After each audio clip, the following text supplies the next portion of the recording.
لله وكفى وسلام على عباده الذين اصطفى أما بعد فقد قال الله تبارك وتعالى في كلامه المجيد والفرقان الحميد فأعوذ بالله من الشيطان الرجيم بسم الله الرحمن الرحيم والذين جاهدوا فينا لنهدينهم سبلنا وقال تعالى في موضع آخر كنتم خير أمة أخرجت للناس تأمرون بالمعروف وتنهون عن المنكر وتؤمنون بالله وقال تعالى قل هذه سبيلي أدعو إلى الله صدق الله العلي العظيم. قریب بڑی بات ہے تاکہ بعد میں آنے والوں کے لیے سہولت کا موقع. عزیزوں بزرگوں دوستوں، اللہ رب العزت نے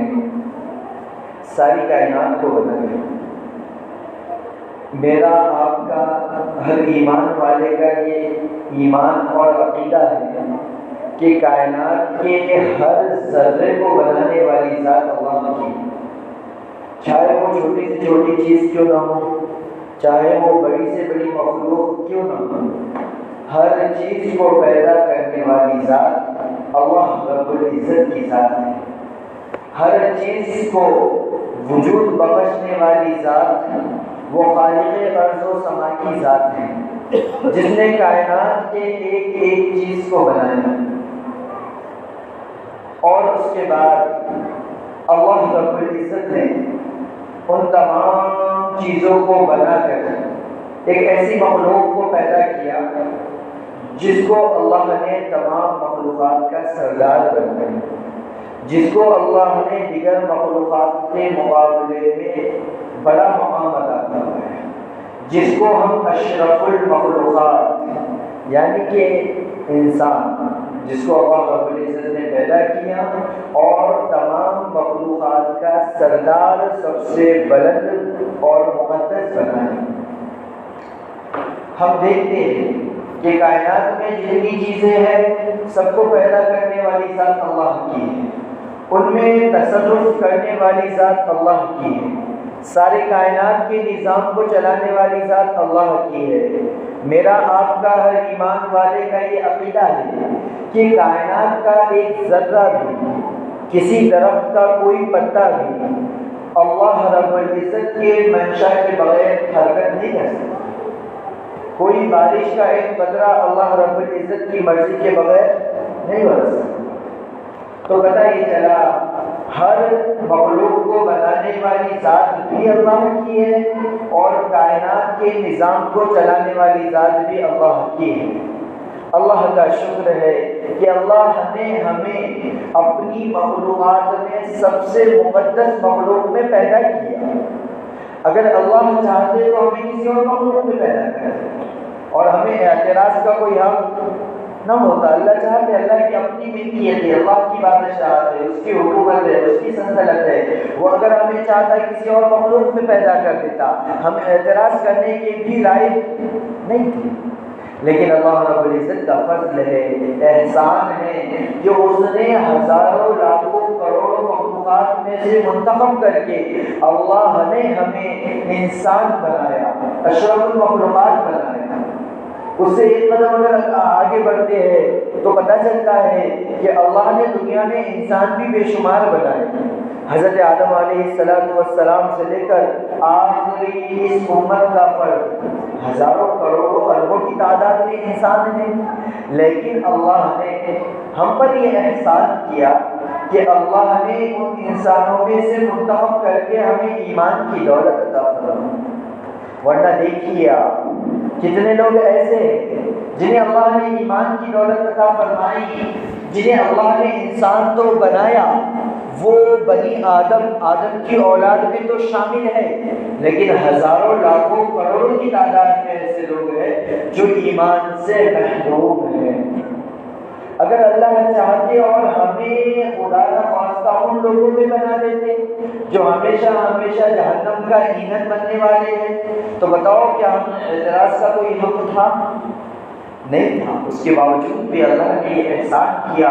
کہ اشرف المخلوقات میں بنانے کے بعد، بنی آدم میں بنانے کے بعد اللہ نے ایمان والوں میں ہمیں بنایا۔ گویا کہ اشارہ دے دیا کہ اللہ ہمیں کامیاب لوگوں میں شامل کرنا چاہتے ہیں، اسی لیے اللہ نے ایمان کی دولت عطا کی۔ اس سے ایک قدم آگے بڑھ کر اگر ہم دیکھتے ہیں تو اللہ رب العزت چاہتے تو ہمیں انسان بھی بناتے، ایمان والا بھی بناتے، لیکن کسی اور امت میں پیدا کرتے۔ نوح علیہ السلام کے قوم میں، ابراہیم علیہ السلام کے قوم میں، لوط علیہ السلام کے قوم میں ایمان دیتے، انسان بناتے، لیکن کسی اور امت میں پیدا فرماتے۔ تو بتاؤ ہم اللہ سے کوئی اعتراض کر سکتے ہیں؟ اللہ کی حکومت ہے، بادشاہ ہے، وہ جہاں جس کو چاہے پیدا کر سکتے ہیں، لیکن اللہ نے یہ فضل کیا کہ انسان بنایا، ایمان کی دولت عطا فرمائی۔ اس سے ایک قدم آگے بڑھ کے اللہ رب العزت نے آقا مدنی صلی اللہ علیہ وسلم کی امت میں پیدا فرمایا۔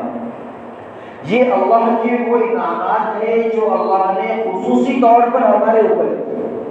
کیونکہ ظاہر سی بات ہے کائنات میں جتنی مخلوق ہے جو انسان کے علاوہ ہے، تو اللہ نے ان کے علاوہ ہم کو چنا، اس لیے تو انسان بنایا نا۔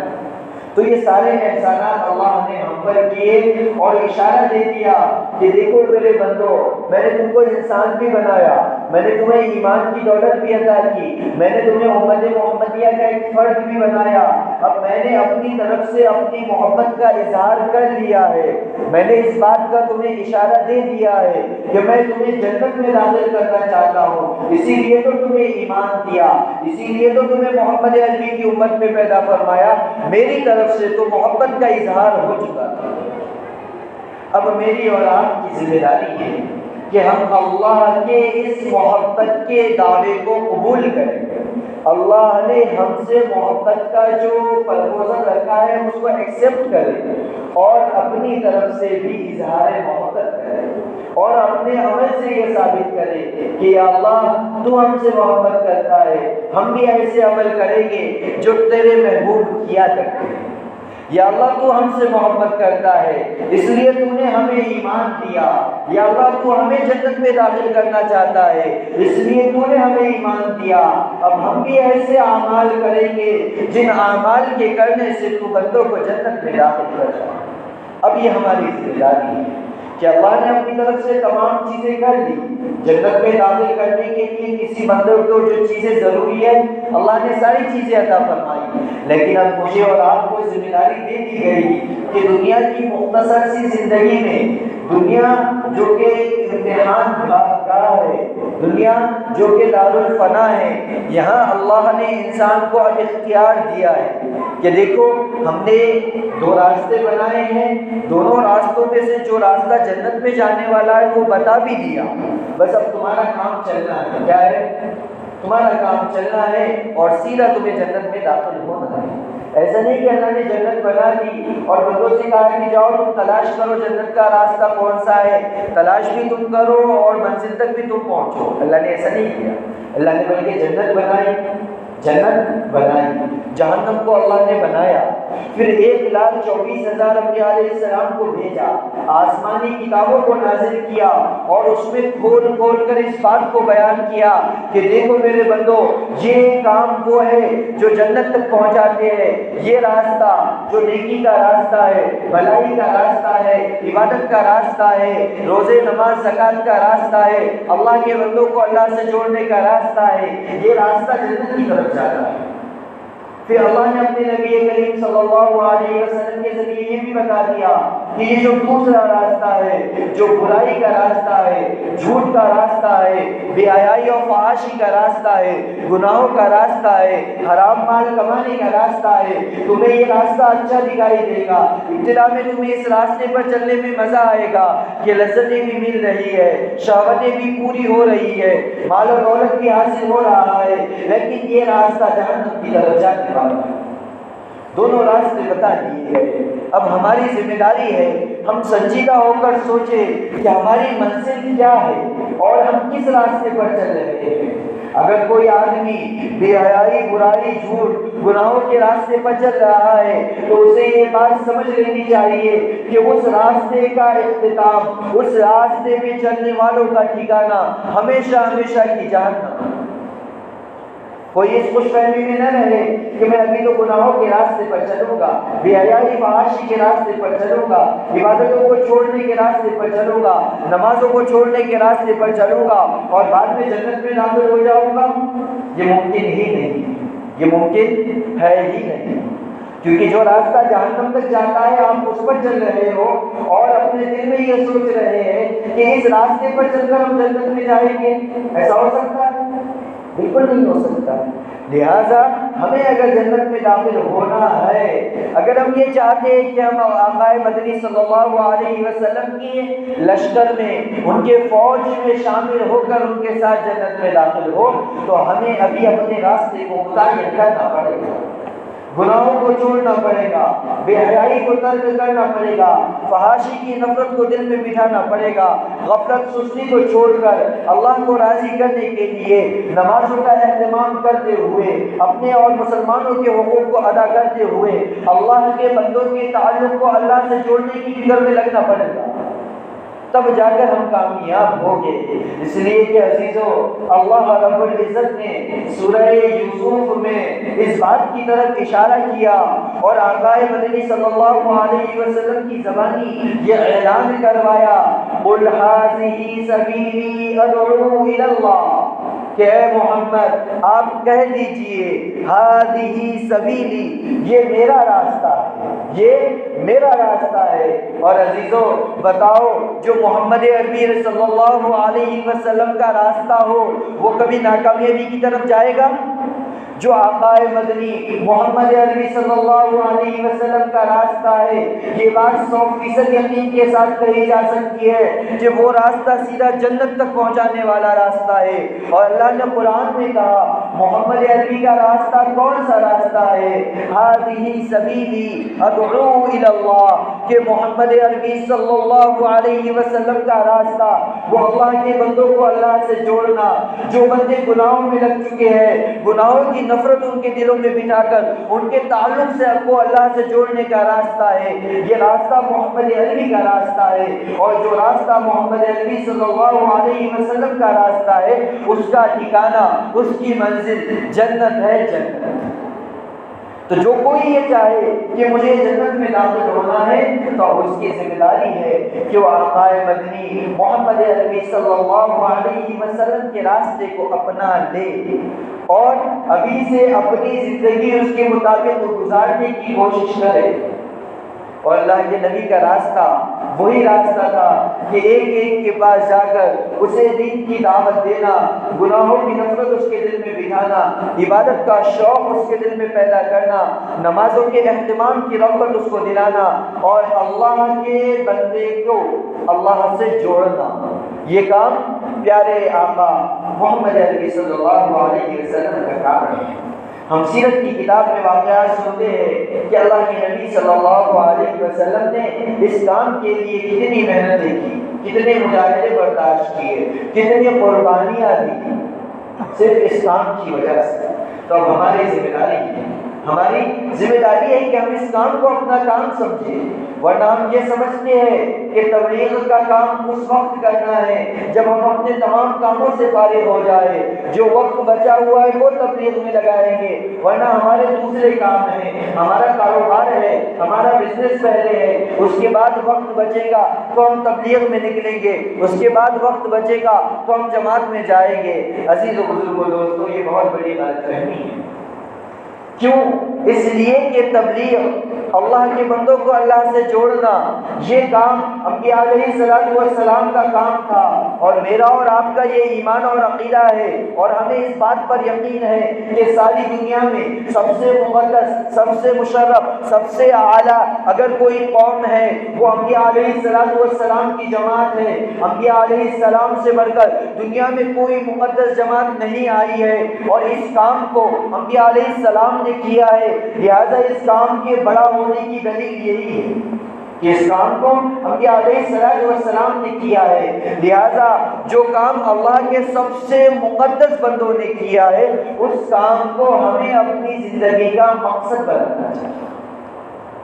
اگر ہم اس کو مقصد بنائیں گے، اللہ کی ذات سے امید ہے اللہ ہماری دنیا بھی بنائیں گے۔ اللہ کیا کریں گے؟ دنیا بھی بنائیں گے، آخرت بھی بنائیں گے، کیونکہ اللہ کا یہ اصول ہے ان تنصروا اللہ ینصرکم، جو اللہ کی دین کی مدد میں لگتا ہے، جو اللہ کے دین کی خدمت میں لگتا ہے، ینصرکم، اللہ اس کی مدد کرے گا۔ بتاؤ اب اگر ہم اللہ کے راستے میں نکل کر مسجد وار جماعت میں بیٹھ کر تعلیم کے ذریعے، مشوروں کے ذریعے، گشت کے ذریعے اللہ کے دین کی خدمت میں لگیں گے تو اللہ خود ہمارے کاموں کو بنائے گا۔ بتاؤ جس کا کام خود اللہ بنانے کی ذمہ داری ہے اس کا کوئی کام ادھورا باقی رہ سکتا ہے؟ جس کے کاموں کو پورا کرنے کی ذمہ داری اللہ اپنے ذمہ لے اس کا کوئی کام ادھورا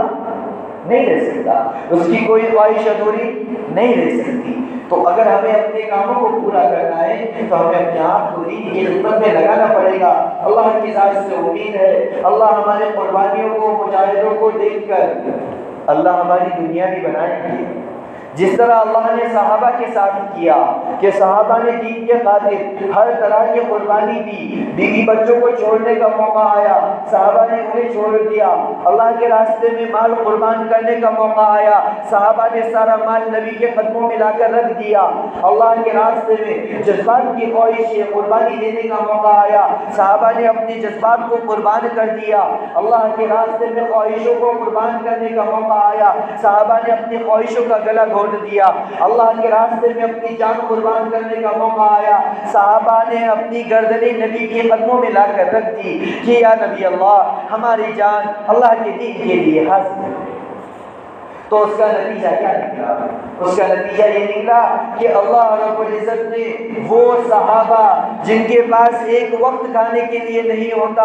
جو فاقے کے ساتھ زندگی گزارا کرتے لیکن انہوں نے دین کے خاطر قربانی دی، اللہ نے انہیں ہمیشہ ہمیشہ کامیاب کرنے کا اعلان کر دیا، اولئک هم الفائزون، اللہ نے کہا یہی وہ لوگ ہیں جو ہمیشہ ہمیشہ کے لیے کامیاب ہو گئے، رضی اللہ عنہم ورضوا عنہ، اللہ نے کہا صحابہ کی جماعت وہ جماعت ہے جن سے اللہ بھی راضی ہوا اور وہ اللہ سے راضی ہوئے۔ یہ تو آخرت کے انعامات تھے، دین کی خدمت کرنے پر آخرت میں ملنے والے انعامات۔ پھر دنیا میں اللہ نے کیا دیا؟ دنیا میں اللہ نے صحابہ کو دنیا کی بادشاہت عطا کی، دنیا کے خزانے صحابہ کی قدموں میں لا کر رکھ دیے، اور مجھے آپ کو قیامت تک آنے والی امت کو یہ میسج اور پیغام دے دیا کہ تم ہرگز یہ نہ سمجھنا کہ جو دین کی خدمت میں لگے گا ہم اس کی دنیا کو ضائع کریں گے، بلکہ دیکھو صحابہ کی تاریخ اٹھا کر جو دین کی خدمت میں لگتا ہے، جو اللہ کے دین کی سربلندی پر لگتا ہے، اللہ اسے دنیا میں ایسی بادشاہت، ایسے مال و دولت کے خزانے دیتے ہیں کہ دنیا حیران رہ جاتی ہے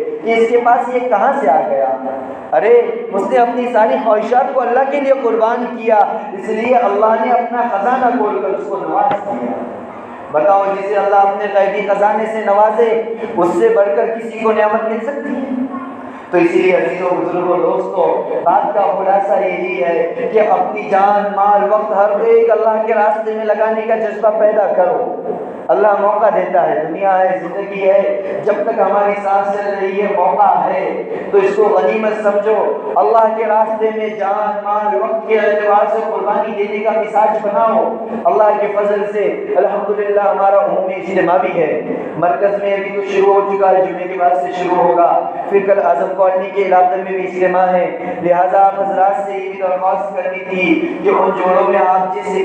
حلقے میں جس جگہ آپ کو متعین کیا گیا ہے وہاں بھی جائے، شرکت کے ذریعے اپنے اجتماع کو کامیاب بنائے، اس کے ساتھ ساتھ دعاؤں کا بھی اہتمام کرے، دعاؤں کا اہتمام کرے کہ یا اللہ اتنا بڑا اجتماع ہو رہا ہے تو اسے کامیاب فرما، اس اجتماع کو سارے عالم میں ہدایت کا ذریعہ بنا، اس کے لیے ہم خود بھی دعائیں کریں، اپنے گھر کی مستورات سے بھی کہے کہ وہ قرآن پاک کی تلاوت کرے، اللہ کے سامنے دعائیں کرے کہ یا اللہ اس اجتماع اس جوڑ کو کامیاب فرما، اور جن جن لوگوں کو اللہ نے توفیق دی ہے، موقع ہے، وہ اپنے آپ کو جماعت میں جانے کے لیے پیش کرے اور اجتماع سے جو جماعتیں بن رہی ہے اس میں اپنے آپ کو بھی نکالنے کی کوشش کرے، اور اس کے ساتھ ساتھ ایک بات یہ دھیان میں رکھے کہ جو اجتماع آتا ہے اس وقت ہنگامی محنت ہوتی ہے، اس وقت تو ہمیں لگ کر کام کرنا بہت ضروری ہے، اور جب یہ جوڑ ختم ہو جائے گا اس کے بعد ایسا نہیں کہ موسم ہو گیا کام چھوڑ دے، بلکہ عزیزوں بزرگوں دوستوں، انبیاء علیہ الصلوۃ والسلام نے اپنی زندگی کے آخری لمحے تک، آخری سانس تک اس کام کو کیا ہے۔ لہٰذا ہمیں صرف رمضانی مسلمانوں کی طرح بس اجتماع آیا، جوڑ آیا تو محنت کر لی اس کے بعد چھوڑ دے، ایسا نہیں ہونا چاہیے، بلکہ جوڑ میں بھی شرکت کرنا ہے، اسے بھی کامیاب بنانا ہے، اور اس کے بعد مستقل اپنے زندگی کی ترتیب بنانا ہے۔ چلا 4 مہینے اور سال 2 سال کی نہیں، پورے زندگی کی اس طرح ترتیب بنانا ہے کہ ہر سال بلکہ روزانہ ہمارے 2.5 گھنٹے لگے۔ زندگی کی ترتیب کیسی کہ روزانہ ہمارے مسجد کی آبادی کے لیے 2.5 گھنٹے لگے، سب ماہانہ ہمارے 3 دن کی ترتیب بن جائے، سالانہ 40 دن کی ترتیب بن جائے، اللہ توفیق دے 4 مہینے کی ترتیب بن جائے، پورے زندگی کی ترتیب بنا کر کام کرنا ہے، کیونکہ جس کام کو انبیاء علیہ السلام نے ساری زندگی کیا اس کام کو ہمیں بھی اپنی آخری سانس تک کرنا چاہیے۔ اس لیے ہم وقتی طور پر ترتیب نہ بنائیں بلکہ ساری زندگی کی ترتیب بنائیں۔ سب کریں گے نا انشاءاللہ؟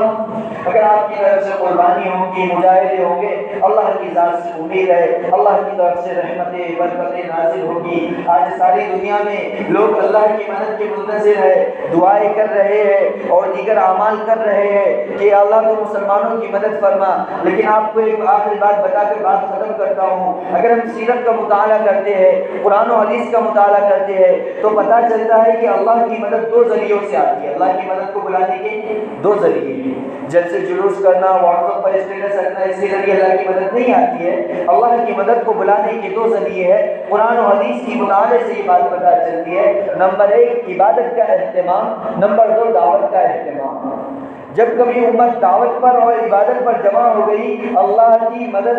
نازل ہو جاتی ہے۔ لہذا ہمیں اپنے آپ کو عبادتوں میں جمانا ہے، نمازوں کا اہتمام کرنا ہے، دعا مستقل ایک عبادت ہے، دعاؤں کا اہتمام کرنا ہے، اس کے ساتھ ساتھ دعوت کے اعمال کو بھی انجام دینا ہے۔ انشاءاللہ ہم اگر اپنی ذات سے عبادت اور دعوت پر اپنے آپ کو جمع کریں گے اور مضبوطی کے ساتھ عبادت بھی کریں گے، دعوت بھی دیں گے، اللہ کی ذات سے امید ہے جس طرح اللہ نے میدان بدر میں، میدان احد میں، جنگ خندق کے اندر اور جنگ حنین میں فرشتوں کے لشکر کو اتارا، اللہ رب العزت قادر ہے کہ آج بھی وہ مسلمانوں کی مدد کے لیے اپنی غیبی نصرت کو نازل فرمائیں، لیکن ضرورت اس بات کی ہے کہ ہم اپنی طرف سے عبادت اور دعوت کا اہتمام کریں۔ سب کریں گے انشاءاللہ؟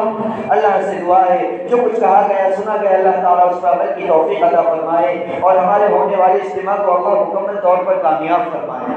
جن حضرات کی سنتیں باقی وہ سنتے رہیں۔